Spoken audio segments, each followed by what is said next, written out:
Jameson Dempsey is one of the global directors of Legal Hackers, and he's also a residential fellow at Codex, right? That's right. Which is the Stanford Center for Legal Informatics. Yes. Okay. Tell us, like in 20 seconds, about your organization. How does it work? How did it get started and spread then around the world? Sure. Legal Hackers is the largest grassroots legal innovation community in the world. Our mission is to foster creative problem solving at the intersection of law and technology by creating an open culture for law, one that breaks down barriers between lawyers and policymakers, technologists, entrepreneurs, designers, artists, in order to create the future of law, legal practice, and policy making. So that's really what Legal Hackers is and it's all about. The way that it's structured around the world, we have 150 chapters. Which is a lot. Which is a lot.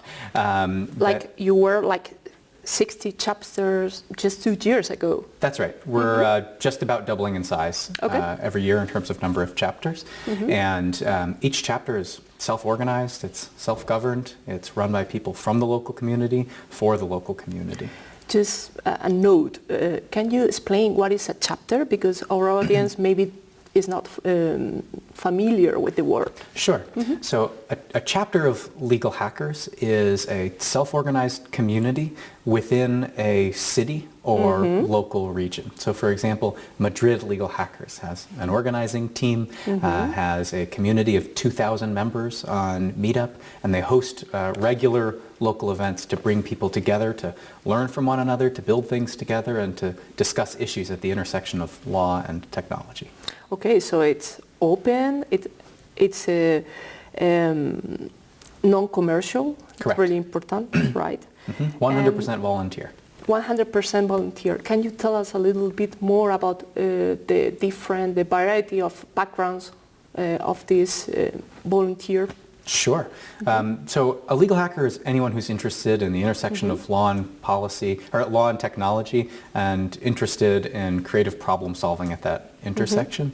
So legal hackers organizers might be students, they could be Legaltech entrepreneurs, we have professors from law schools, we have some senior partners from some of the largest law firms in the world who are members of legal hackers, people in the government, people outside government. So it's really, it's anyone who's interested. So even people in the government, like have you had politicians and decision makers in your...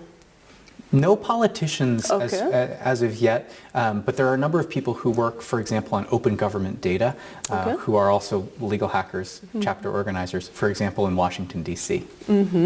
Legal hackers organizers also include technologists, so people who code, developers, data scientists, and others. You were saying you're not a black hat organization, and you are not a white hat organization also, right? Yes, that's correct. When we say hacker, we mean the original meaning of the term from the late 1950s, 1960s at the Massachusetts Institute of Technology. It's about clever, creative problem solving, not about breaking into computer systems. Good. And going forward with this volunteer characteristic of the organization, I would like to ask you if can Legal Hacker keep growing still and be driven by volunteers? Yes, I think so. In fact, we have just about every week someone from around the world who's applying to start a Legal Hackers chapter in a new city. Just over the past few months, 15 new chapters in India have started to form. 5 chapters in Colombia have started to form. And so really this is a global phenomenon. Any city around the world that has a legal community and technologists who are interested in this intersection can start a chapter. Are they all active? Yes. And so when I mention these chapters, these are active chapters who have formed, who've registered, who've started hosting events within their local community. Of course, the level of activity is all going to depend on the individual characteristics of the city, sometimes the maturity of the technology or law community within that city, but those are active chapters. Okay. What are the main achievements of Legal Hackers so far? Sure. So I think the first achievement of Legal Hackers is the community itself. The mission of Legal Hackers is to really bring people together so that they can learn from one another, build things together, and discuss really important policy issues. So the first thing is getting people in the room together. So the fact that we have 150 chapters around the world of really inspiring people coming together and working together, I think is the first main achievement. The second thing is the sorts of things that we're able to do. For example, we've hosted sessions around the world teaching lawyers how to code or teaching lawyers about data science. We've had hackathons focused on issues including access to justice or disabilities access, open music licensing for the future of music and creativity. So hosting events where people build things has been another really great achievement. And the other thing that's been terrific is that with our global scale, we're able to address issues on a global scale. And so, for example, for the past 2 years, we've hosted a computational law and blockchain festival. And so at the height of the blockchain hype, we're able to bring together lawyers, policymakers, and technologists to talk about what the technology really is, separate hype from reality, and then talk about policy solutions to some of the big issues that people have discussed. Things like decentralized governance or cryptocurrency regulation. So these are just some of the sorts of achievements that Legal Hackers have. And main challenges for the next years? Sure. I think some of the main challenges that Legal Hackers face is finding new ways to get people engaged within the community. So at first, Legal Hackers would host hackathons around the world. Now, hackathons, legal hackathons, are everywhere. Law firms are hosting legal hackathons. Governments are hosting legal hackathons. NGOs are hosting legal hackathons. But as legal hackers, as creative problem solvers, we always want to stay one step ahead. So the big question is, what's next? What are new ways of bringing people together? What are new issues that are arising? How can we attract students, for example, into Legal Hackers? So we've started student groups. Okay. Right. So the idea is creating flexible student, we call them clubs, but maybe they're study groups or research groups where students can come together in a self-organized way and teach each other about the future of law and technology. So reaching into the universities and being able to provide opportunities where maybe there aren't classes yet, where the university wants to see that there are students who are interested, there are opportunities. That way the students can come together and start.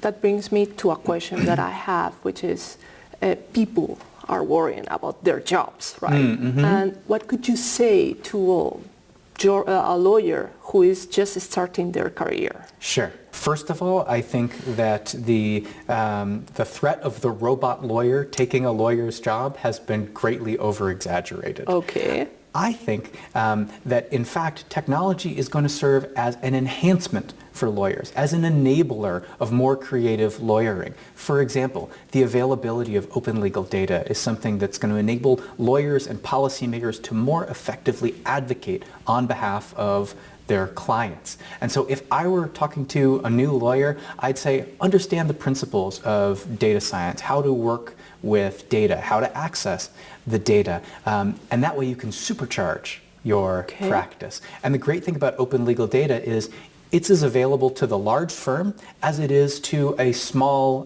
firm practitioner or a medium-sized firm. So there are huge opportunities out there. So from legal artificial intelligence to open legal data, there are lots of opportunities for lawyers to enhance the way that they practice without fear of being replaced. Okay, this is kind of old question, but I have to do it. Should a lawyer learn to code? It's a great question. If a lawyer wants to learn how to code, a lawyer should learn how to code. I've spent some time taking coding classes myself, and I've really enjoyed it. Increasingly, lawyers will represent clients that use technology. The ability to understand the ways that computers work, the way that code works, will enable you to more effectively advocate for those clients and understand their problems. And that includes really important issues. For example, GDPR. Privacy and information security, you need to understand data flows, data storage, data protection, security, these sorts of issues. And so that requires an understanding of computers and ways that they can go wrong. And so learning how to code is a great way to understand that. And of course, if you see a process that you're doing again and again that you want to automate, well then learning how to code is a great way to do that. Also, I'm very interested in your view about the state of legal tech around the world. Sure. So I think we've seen a number of different transitions in legal tech. I've been involved in legal technology for the past 15 years. So from digitization, taking paper documents and turning them into PDFs and putting them on Which database. is the first step, It was the first step, to native documents, and then to the recent legal tech boom that's happened all over the world with startups. Based on what I've seen at Stanford through legal hackers and also around the world, it seems that the next big phase is going to be platforms, and it's going to be open and interoperable. And so the vision that I'm seeing from folks around the world, from legal tech startups all the way to the big companies like Thomson Reuters in the United States, is that open data and platforms are the future. And so that's one of the things that we're talking about here, is how might open legal data power free and open source legal technology that can be used by the next generation of tech-enabled lawyers or law-familiar, law-enabled technologists. And so I think this is really the trend that's happening right now. Is there any existing platform, like, I don't want to say names, that is better positioned than others? Or? I don't have a position on that. Okay. And lastly, I have to ask you something that I always ask. Sure. Yeah, it's off-topic question. Okay, don't worry. Okay. And is who ironed the clothes that you are wearing? I ironed the clothes that I'm wearing. Okay.